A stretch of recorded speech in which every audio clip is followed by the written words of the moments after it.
Hi everyone, it's Thomas Lockwood doing video number 4, which is this week Black. Before I start, I want to just say something that has inspired me is Top and Go Productions, which will be on a link underneath this. When I started seeing their videos, I thought, I think I could do this. And it turns out, after 4 weeks, people are watching my videos, and I hope you enjoy this video. First one I'll be looking at is Psychoki. I did test my voice against a text-speech program on my computer, so I hope I got the name right. Anyway, it's a 6/4 for 6 mana. Now, that isn't the greatest, but it's still a very decent body. For 6 mana, that, like I said, decent body. However, it's its first ability. Now, let me say it properly.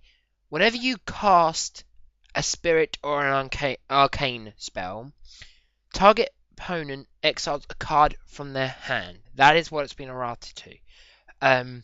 That means any spirit you cast is at least a 1/1. Now that's not great in some formats, but all your spirits and all your arcanes are gonna do something else. It could be makes them lose life. It could be destroy as a creature. That means they become 2/1s. Card disruption and another piece of type of removal. I don't mind that, especially when you got the one that returns itself to the owner's hand if you cast a spirit or arcane.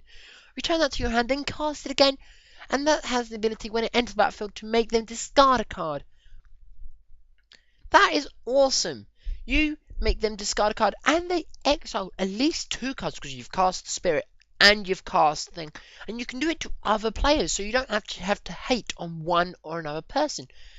So you can just go, yeah, I don't like you, you're doing too well, exile them. The only thing I can say about this, though, that's the only problem, is EDH is one of them formats where card advantage is key. So if you can stabilize and stop them getting card advantage, then fair enough. But a lot of decks can draw to save themselves from the casting. So it's a double-edged sword. You might not have the greatest chance, but there is a chance. Next one I'll be looking at is Kiku, Night's Flower.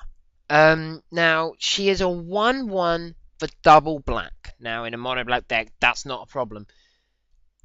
She has an ability that allows her to tap herself, plus you tap 2 colorless and double black to deal damage. Target creature to deal them self-damage equal to their own power.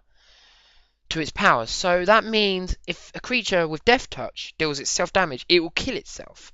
Only thing I thought was if you had lifelink, they would gain life. So, but it was to assassinate a lot of things. So it was make you just destroy that creature, destroy that creature, destroy that creature. Loads of destroy effects. Even running the spotlight that's from the new set, but because it's new, I didn't put it on the list. But someone else I put on the list for this was 1,000 Years Elixir. 1,000 Years Elixir is one of them cards where it's good in almost any deck that has a tap legendary creature. A legendary creature with a tap ability. Because that allows that creature to gain haste, sort of. And also, for this sense, it has 1 mana and tap to untap it. Now, you're not going to do that to the commander, fair enough, but you can do it to your Royal Assassins that are in your deck and stuff like that. The reason why this is like set like this is because, well, the second commander also, the last commander likes this artifact as well. However, I didn't want to go, this is also good in this deck, so I thought, why not we put these two together and say these are both the artifacts, which I just did.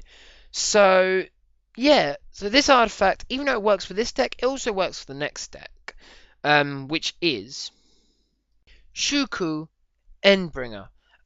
It's a 7 mana 5/5 flyer, which is actually quite good, but she is mainly for defender because her ability states she cannot attack if there's another creature on the battlefield. So, even count your own. So, unless she's the only creature on the battlefield, she's a useless attacker, but she's a really good blocker because she's a 5/5. During your upkeep, she makes you lose free life, which is a bad thing. It is one of the downsides.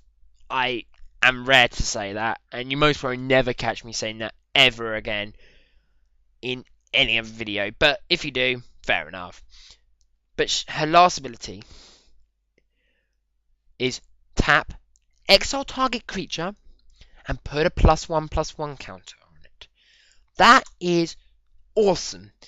Reason why it works with 1,000 Years Elixir, and it also works with Sword of the Paris, is how my computer says it. Now, I thought that would be not right, so I went downstairs and asked my mum and dad, seeing what they would say, and they say Parons. So I'm sort of Parons, sort of whatever it said. Tell me which one's right, and I'll maybe start listening back to my computer if it tells me it's correct. Yeah, this one says as long as your equipped creature is tapped, counting itself though, equipped creatures you can not equipped, tapped creatures you control gain +2/+0, which is actually not the greatest thing for this deck, but it still works, I guess. Then if the creature is untapped, it gives all your untapped creatures +0/+2, which is very good. Especially when your legendary creature is only for blocking. Its equipped cost is 3, casting cost 4, but its final ability, which I still don't know why it hasn't been banned at the moment, is 3 mana, tap or untapped equipped creature, meaning that exile you just did costs pretty much 3 mana, and you gained a +1/+1 counter in the process, meaning you have now a 6/8 creature, and you just exiled someone. Grass to you. Another thing it works with is Eon Hub, which it stops you losing the free life, but it also stops things that happen in the upkeep, yours or your opponent's. Meaning, the Awakening Zone is now just an enchantment. That Adrazi Monument is now just obscene. But I'd suggest to get any of these in because when you cast your commander, you're on a 13 turn clock, or you would be down to 1 at the end. Life game might also work, but I wanted someone to stop the upkeep because there were so many cards that you can versatile with the upkeep that you would be awesome. So yeah, the card worked, it interacted like that. That is all for today. Thank you very much for listening.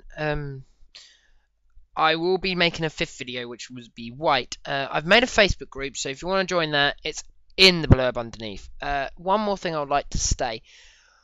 I have been doing this in a random order to my head, but apparently I've been doing it in the enemy colour cycle.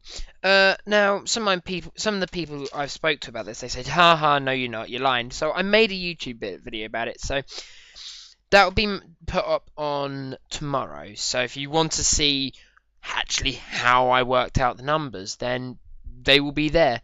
But anyway, see you later.